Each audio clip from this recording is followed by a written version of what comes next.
Hello students, उम्मीद करता आप सब लोग खैरियत से होंगे। और आज जो हमारा टॉपिक है वो ये है कि कैसे हम लोग पीएचपी, माइस्क्वेल और मतलब एचटीएमएल, सीएसएस, जावास्क्रिप्ट के ज़रिए लॉगिन और साइन अप फॉर्म अपना क्रिएट कर सकते हैं। तो ये हर वेबसाइट का अपना पार्ट होता है, तो लाजमी आप इसको ज़रूर देखें। और ये भी एक पीएचपी की शॉर्ट प्रोजेक्ट में शामिल होगा। तो आए इसको स्टार्ट करते हैं। तो सबसे पहले मैं क्या करने वाला हूँ कि सबसे पहले मैं अपना जैम्प ऑन करूँगा। अगर आप पहले मेरा कोई पीएचपी का प्रोजेक्ट देख चुके हैं तो आपको ज़रूर पता होगा, जैम्प एक आर्टिफिशियल सर्वर क्रिएट करता है जिसकी मदद से आप पीएचपी को और माइस्क्वेल को आपस में कनेक्ट कर सकते हैं। तो जैम्प पे आप डबल क्लिक करेंगे। अच्छा, अगर आपको ये इंस्टॉल करना नहीं आता या आपको इसके बारे में नहीं पता तो आप मुझे मैसेज या कमेंट कर दें, तो मैं इसके ऊपर भी एक वीडियो बना दूँगा। यहाँ पे आपको ये स्टार्ट करने होते हैं दोनों। जैसे पहले इस तरह से स्टार्ट लिखा हुआ होगा, ये ऑन नहीं होंगे। फिर आपको यहाँ पे स्टार्ट और स्टार्ट का बटन दबाना होता है। ठीक है, ये पहले आपको काम करना है सबसे पहले। दूसरा काम क्या करना है, अब मेरे पास एक फ़ोल्डर डाउनलोडेड है जिसका नाम है मॉडर्नाइज। ठीक है, ये एक अच्छा डैशबोर्ड है। ठीक है, तो हम इसको यूज़ करने वाले हैं अपने प्रोजेक्ट में। मैं आपको उसको खोल के दिखा भी देता हूँ कि ये किस तरीके से हमारे पास दिख रहा है अभी। ठीक है, तो इसकी सोर्स फाइल में यहाँ पर अगर मैं आपको दिखाऊँ तो ये इसका देखें लॉगिन पेज कैसा दिख रहा है, ये इसका क्रिएट एन अकाउंट पेज कैसा दिख रहा है, ये साइन इन पेज, ये डैशबोर्ड कैसा दिख रहा है। ठीक है, तो अगर आप चाहते हैं ये आपको पूरा फ्री में मिल जाए, ठीक है, फ़ोल्डर, तो आप मुझे कमेंट करें। जो जो कमेंट करेगा मैं इस फोल्डर का डाउनलोड का जो लिंक है वो मैं आपको शेयर कर दूंगा। फिर इससे ये होगा कि आप इजीली इस तरह का डैशबोर्ड डाउनलोड करके अपने प्रोजेक्ट में यूज़ भी कर सकते हैं। चलें, अब आगे बढ़ते हैं। आगे बढ़ने के लिए हमारे पास जो सबसे मेन चीज़ है कि हम इसको यूज़ कैसे करेंगे। तो देखें भाई, इस फोल्डर को मैं क्या करूँगा कि मेरी फाइलें किधर है पहले मैं ये देखूँगा। तो इस फोल्डर में जो मेरी फाइल्स हैं वो मेरे पास पड़ी हुई हैं ये HTML के अंदर। यानी ये दो फोल्डर मेरे मेन है और ये दोनों फोल्डर किसके अंदर है, सोर्स के अंदर। तो ये फोल्डर मेरा मेन है, इसको आप करें कॉपी। और कॉपी करने के बाद अपने सी फोल्डर में जाए और सी में जाने के बाद जैम का फोल्डर है यहाँ पे जाए और यहाँ पे htdocs का फोल्डर है यहाँ पे जाएं और यहाँ पर आप इसे पेस्ट कर दें। ठीक है, चले अब मैं इसका नाम चेंज कर लेता हूँ। मैं इसका नाम रख लेता हूँ यूट्यूब ऑथ प्रोजेक्ट। सही है, ये नाम बहुत इंपॉर्टेंट है जो आपने यहाँ रखा है। ठीक है, क्योंकि इसी से हम अपनी वेबसाइट को ओपन करेंगे। अब मैं यहाँ पे लिखूँगा लोकल होस्ट और लोकल होस्ट लिखने का स्लैश यूट्यूब ऑथ प्रोजेक्ट। अगर आपने ये जैम अपना स्टार्ट नहीं किया हुआ दोनों चीज़ें तो फिर ये नहीं चलेगा आपका फ़ोल्डर। ठीक है, अच्छा अभी ये बोला है किसके अंदर जाऊँ, तो उन्होंने HTML फोल्डर के अंदर जाओ, वहाँ पे फाइल्स पड़ी हुई हैं। ठीक है, अभी हम इसको सेट करते हैं। देखिए दरअसल इशू ये होता है, मैं इसको दरअसल थोड़ा कोडिंग में खोल लूँ फिर आपके लिए आसानी हो जाएगी। जैम में गए, htdocs में गए, यूट्यूब ऑथ प्रोजेक्ट, और उसको मैंने राइट क्लिक करा और ओपन विथ कोड। तो देखें, अगर आपको पता हो कि जब हमारे पास कोई भी फोल्डर हिट होता है ना, तो जो सर्वर जो हमारा समझता है ना, वो सिर्फ समझता है आपकी सबसे पहली फ़ाइल कौन सी ओपन होगी। तो वो सबसे पहली फ़ाइल ओपन होती है इंडेक्स। ठीक है ना, तो अभी यूट्यूब ऑथ के अंदर कोई भी इंडेक्स फाइल मौजूद नहीं है, तो इस वजह से उसने हमें इस तरह का इंटरफेस अजीब सा दिखाया था। तो मैं क्या करता हूँ, यहाँ पे HTML फोल्डर के अंदर एक लॉगिन फ़ाइल पड़ी हुई है। सही है, इसको मैं क्या करता हूँ, यहाँ पे कर लेता हूँ कॉपी या कट कर लेता हूँ और अपने बाहर जो है वो यानी बाहर क्लिक करके, यहाँ बाहर क्लिक करके पेस्ट कर देता हूँ। सही है, और इस फाइल का नाम भी मैं चेंज कर देता हूँ। इस फाइल का मैं रीनेम कर देता हूँ index.php। index.php क्यों कर रहा हूँ नाम, index.php इसलिए नाम कर रहा हूँ क्योंकि अभी हम PHP को यूज़ करने वाले हैं। ठीक है, तो अभी हम चेक करते हैं कि अब हम फोल्डर को हिट करते हैं तो क्या होता है। जैसे मैं फोल्डर को हिट कर रहा हूँ तो ये फाइल खुली। अब ये सही क्यों नहीं आ रही इसमें CSS वगैरह, क्योंकि वो लिंकिंग सही नहीं हुई। वहाँ पे देखिए एसेट्स के अंदर थी, यहाँ पे बाहर है। तो फिर आपको क्या करना है, आपको सही से बताना है। अब देखो डबल डॉट स्लैश का मतलब होता है फोल्डर से बाहर आना, तो वो पहले फोल्डर से बाहर आता था फिर एसेट्स के अंदर जाता था। अभी तो एसेट्स का फोल्डर डायरेक्ट ही बाहर है, तो आप बस लिखेंगे एसेट्स के फोल्डर के अंदर CSS और CSS के अंदर style.main.css। इसी तरह से यहाँ पे भी फैब आइकन में भी, ठीक है। तो चेक करते हैं डिज़ाइनिंग आ रही है, देखिए आ गई। मैं उम्मीद करता हूँ आपको ये फॉर्म अच्छा लग रहा होगा, ठीक है। इसका लोगो भी मैं ले आता हूँ, उसकी भी लिंकिंग सही नहीं हुई होगी, तो यहाँ पे इमेजेस का लोगो भी है। इसको भी आप ऐसे करेंगे, एसेट्स इमेजेस करेंगे तो ये देखें आपके सामने ही आ गया, ठीक है। तो ये हमने करा।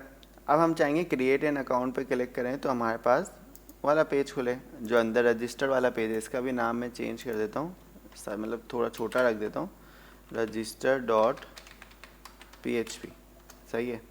तो अब मैं चाहूँगा जब भी क्रिएट एन अकाउंट पे क्लिक हो तो भाई आप एसेट्स फोल्डर के अंदर जाओ, और सॉरी HTML फोल्डर के अंदर जाओ और इसके अंदर register.php खोल दो। तो जब मैं ऐसा करूँगा, तो जब मैं इस पर क्लिक करूँगा तो ये देखिए हमारे पास साइन अप पेज आ गया। तो देखिए हमने ये सेटिंग तो कर ली। अच्छा भाई अब क्या करेंगे, अब हम ये करेंगे कि हम लोग ये देखेंगे कि हमारे पास ये सारे पार्ट कॉमन है कि नहीं, ठीक है। अभी कॉमन का नहीं भी करते चलो, लेकिन हमें ये कोशिश करनी है कि हमारा काम अच्छे से दिखे, ठीक है। अब मेन पर्पस कि भाई हमने ये भी कर लिया, हमने फोल्डर को भी डाल दिया, हमने चीज़ें भी सेट कर दी। अब क्या करना है, सबसे पहले हम जो काम करेंगे वो वैलिडेशन करेंगे। एग्जाम्पल के तौर पे कोई बंदा साइन अप करने आता है, ठीक है, तो वो चाहेगा ना कि नेम ऐसा ना हो कि वो 100 अल्फाजों का लिख दे, यानी 100 करेक्टर का लिख दे, या 100 वर्ड्स का लिख दे, या 100 वर्ड्स का लिख दे। तो इससे क्या होगा, फिर तो हमारा साइनअप में कितनी हलचल मच जाएगी, अजीब सा हो जाएगा। तो हम लोग वैलिडेशन लगाते हैं, यानी कुछ सिक्योरिटी लगाते हैं कि भाई तुम 10 करेक्टर का ही वर्ड डाल सकते हो, इतना ही ईमेल डाल सकते हो, इतना ही पासवर्ड डाल सकते हो, 8 करेक्टर से कम का पासवर्ड नहीं डाल सकते। तो ये सब वैलिडेशन का पार्ट होता है। तो इस सब वैलिडेशन का पार्ट को हम कैसे परफॉर्म करेंगे, तो सबसे पहले तो मैं अपने जो साइनअप फॉर्म है रजिस्टर वाला, इसमें मैं पासवर्ड की एक और फील्ड इंक्रीज़ कर देता हूँ, जिसमें मैं लिख दूँगा कन्फर्म पासवर्ड, ठीक है। तो जो ये कन्फर्म पासवर्ड होगा ये हमारी हेल्प करेगा एक तरह से कि भाई हाँ, उसको इत्मीनान दिलाने के लिए या उसको इजी करने के लिए भाई कि अब तुमने जो यहाँ पासवर्ड डाला है और वो पासवर्ड डाला है कन्फर्म है कि नहीं। अब वैलिडेशन कैसे यूज़ करेंगे, देखिए वैलिडेशन यूज़ करने के लिए आप इधर आएँ, ठीक है, और हम एक प्लगइन यूज़ करेंगे जिसका नाम होगा jQuery वैलिडेटर। अब मैं यहाँ पे लिखता हूँ jQuery वैलिडेशन, आपको सिर्फ इतना लिखना है, ठीक है। तो ये प्लगइन आ रहा है, लेकिन इससे पहले हम इसकी CDN डालेंगे। cdnjs.com के नाम से एक है वेबसाइट जहाँ पे आपको CDN मिल जाती है। CDN का मतलब क्या है कि उसकी फ़ाइल का लिंक मिल जाएगा, जिसको लगाने से आप उस लाइब्रेरी को यूज़ कर सकेंगे jQuery की। तो ये देखिए ऊपर ही इसका कोड आ रहा है, यहाँ पे बटन आ रहा है कॉपी स्क्रिप्ट है, इसको कॉपी करें और अपनी फ़ाइल में जहाँ पे आप यूज़ करना चाह रहे हैं वहाँ पे सबसे नीचे लगा दें, ठीक है, यानी बॉडी क्या क्लोजिंग टैग से पहले। फिर आपको अगर इसको यूज़ करना है, ठीक है, तो आपको क्या करना पड़ेगा, यहाँ पे लिखना है jQuery वैलिडेशन एग्जाम्पल, ठीक है। तो कोई ना कोई आपको एग्जाम्पल मिल जाएगी, आप देख सकते हैं। ये मैं आपको इसलिए बता रहा हूँ कभी आप भूल जाएं, आपको इश्यू हो रहा हो तो आप अच्छे तरीके से उसको यूज़ कर सकें, क्योंकि ऐसे यदि आप कोडिंग याद करने बैठेंगे तो कभी भी कोडिंग नहीं सीख सकते, ठीक है। तो देखें यहाँ पे इन लोगों ने एग्जांपल दी हुई है पूरी अच्छे तरीके से। तो मैं इसको यहाँ से कॉपी कर लिया मैंने, और कॉपी करने के बाद जो है मैंने यहाँ पे इसे स्क्रिप्ट टैग के बाद लिंक कर दिया, सही डाल दिया मतलब। लेकिन देखिए उसको स्क्रिप्ट टैग के अंदर डालना होगा, तो हमने यहाँ पे स्क्रिप्ट टैग डाला पहले और फिर इसके अंदर ही मैंने डाल दिया, ठीक है। इसको मैं थोड़ा सा राइट क्लिक करके फॉर्मेट डॉक्यूमेंट कर देता हूँ, सेट हो जाए। अब यहाँ पे हमें सबसे पहले बताना होता है अपने फॉर्म की ID। तो जो मेरा फॉर्म है ये स्टार्ट कहाँ से हो रहा है, ये रहा। तो मैं इसमें एक ID दे देता हूँ, मैं इसमें ID दे देता हूँ साइनअप फॉर्म, ठीक है। इसी ID को मैं कॉपी करूँगा Ctrl+C से, और यहाँ पे हैशटैग के साथ दूंगा, क्योंकि हैशटैग रेफर कर रहा होता है कि हम ID यूज़ कर रहे हैं, साइन अप फॉर्म वैलिडेट। अब यहाँ पे फील्ड 1 फील्ड 2 हमें अपनी फील्ड्स का नाम देना होता है, तो मैं सबके नाम लिख लेता हूँ। जैसे ये हमारा जो इनपुट बार है इसमें मैं नेम दे देता हूँ कि भाई इसका नाम जो है वो है यू नेम, यानी यूज़र नेम, ठीक है। इसका नाम है यू ईमेल, ठीक है, मर्ज़ी आप कुछ भी रख सकते हो। फिर यहाँ पे नाम है यू पासवर्ड, तो यहाँ पे पासवर्ड आ जाएगा, ठीक है। और यहाँ पे हम लिख देंगे नेम में यू कन्फर्म पासवर्ड, ठीक है। तो ये आ गया। अब क्या करना है हमें, अब हमें ये करना है कि यहाँ पे फील्ड 1 देनी है। तो मैंने यहाँ field name the you name, क्योंकि हमने नाम रखा था ना यू नेम। तो इसमें लिखा है रिक्वायर्ड ट्रू। रिक्वायर्ड ट्रू का मतलब है कि ये खाली नहीं आ जाए, ठीक है ना। ईमेल मुझे इसमें ट्रू नहीं रखनी, तो यहाँ पे नाम डलेगा और ये मैंने कह दिया कि खाली ना आ जाए। तो अगर मैं चेक करूँ अभी रिफ़्रेश करके और उसका बटन दबाऊँ, और दरअसल देखें ये फॉर्म जो है ना लिंक हुआ है साइन अप बटन पे ना, मतलब वो डैशबोर्ड का। तो मुझे इस फॉर्म के साइन अप बटन को सबमिट बनाना पड़ेगा, ठीक है। तो इस बटन को मैं क्या करता हूँ, ये हिरेफ टैग मिटा देता हूँ और यहाँ पे लिखता हूँ बटन उधर दे रहा टाइप सबमिट, ठीक है। अभी चेक करता हूँ मैं, अगर आप यहाँ पर आए देखें खुद ब खुद ये एरर दे रहा है, दिस फील्ड इज रिक्वायर्ड, ठीक है। अच्छा, ये जब फॉर्म सबमिट भी नहीं करेगा, जब तक आपका ये रिक्वायरमेंट्स पूरी नहीं होगी फॉर्म सबमिट भी नहीं करेगा। तो अच्छा, मैं इसमें दूसरी चीज़ भी ले सकता हूँ, मिन लेंथ। ये मिनिमम लेंथ यूज़ कर सकते हैं कि भाई 5 लेटर का कम से कम जो है आपका नाम होना चाहिए। तो देखें करेक्टर का, तो अगर मैं यहाँ पे कम नाम लिखूँ, जैसे कि अभी मैं रूट लिखूँ, हाँ, और बटन दबाऊँ, तो ये हमें देगा please enter at least 5 characters. Second, मैं यहाँ पे मैक्स लेंथ भी दे सकता हूँ, मैक्स लेंथ, ठीक है। इसको भी हम प्राइवेसी कर सकता हूँ कि भाई 10 से ज़्यादा का आपका करेक्टर का नाम नहीं होना चाहिए। तो देखा अभी मैं इसको 10 से ज़्यादा कर दिया, तो please enter no more than 10 characters. तो देखा आपने हमने किस तरीके से सेट कर दिया। अच्छा भाई, अब इसी के में कि हम लोग जो है इसको मैं हटा देता हूँ, इसी को यू नेम वाले को ही मैं कॉपी कर लेता हूँ 4 दफ़ा। अब यहाँ पे यू ईमेल आ जाएगा, सही है। यहाँ पे हम लोग जो है करेक्टर की कोई लेंथ नहीं कह रहे, हाँ हम ये दे सकते हैं मैक्स लेंथ यहाँ पे 50 करेक्टर हो जाए, बस इतना प्राइवेसी जनरेट कर देते हैं। और ईमेल ट्रू, यानी ईमेल हो तो ये इस फील्ड में सबमिट करें, वरना ना करें, सही है। ये एक फ़ीचर है। इसके अलावा पासवर्ड है, तो पासवर्ड में हम लोग पासवर्ड रखा था हमने नाम, या यू पासवर्ड रखा था, मैं चेक करता हूँ। तो यू पासवर्ड रखा था, तो मुझे यहाँ पे यू पासवर्ड ही लिखना पड़ेगा, ठीक है। और फिर मैंने यहाँ पे कह दिया कि भाई इसकी जो मिनिमम लेंथ है वो कम से कम 8 होनी चाहिए, जो भी पासवर्ड बंदा रख रहा है, और मैक्स लेंथ जो है वो कम से कम 20 होनी चाहिए, ठीक है।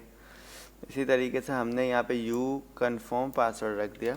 अब कन्फर्म पासवर्ड में भी हम इससे वैलिडेशन लगा लेंगे कि भाई कि आपका रिक्वायर्ड तो ट्रू हो, मिनिमम लेंथ तो 8 ही हो, लेकिन मैक्स लेंथ भी 20 हो, लेकिन इक्वल टू, ठीक है, इक्वल टू।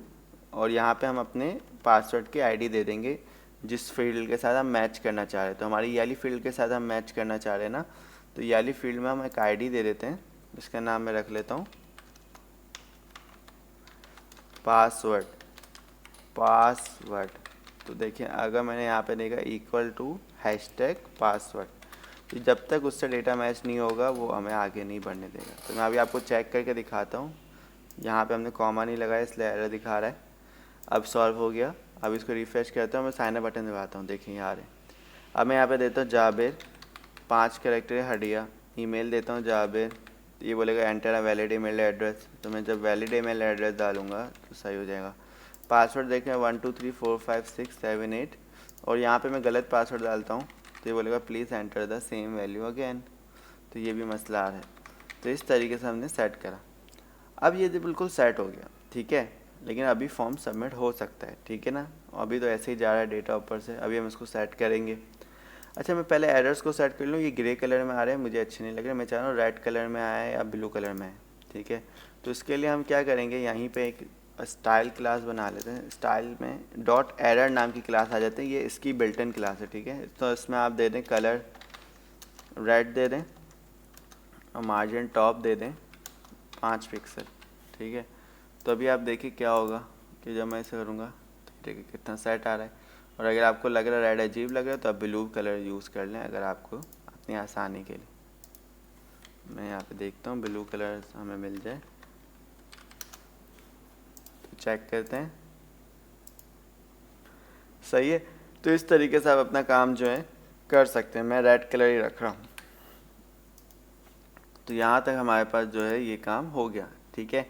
अब हम चाहेंगे कि इसमें हम जो डेटा डालें वो हमारे डेटाबेस में जाके जो है वो सेव हो, ठीक है। तो उसके लिए हम लोग क्या करेंगे, इसको हम नेक्स्ट वीडियो में कंटिन्यू करेंगे, ठीक है। उम्मीद करता हूँ आपको ये पसंद आया होगा काम, ठीक है, कि किस तरीके से हम वैलिडेशन लगाते हैं, और आप अपने नेक्स्ट प्रोजेक्ट में भी आपके लिए बहुत ज़्यादा आसानी होगी। तो मिलते हैं नेक्स्ट वीडियो में, अपना ख्याल रखें।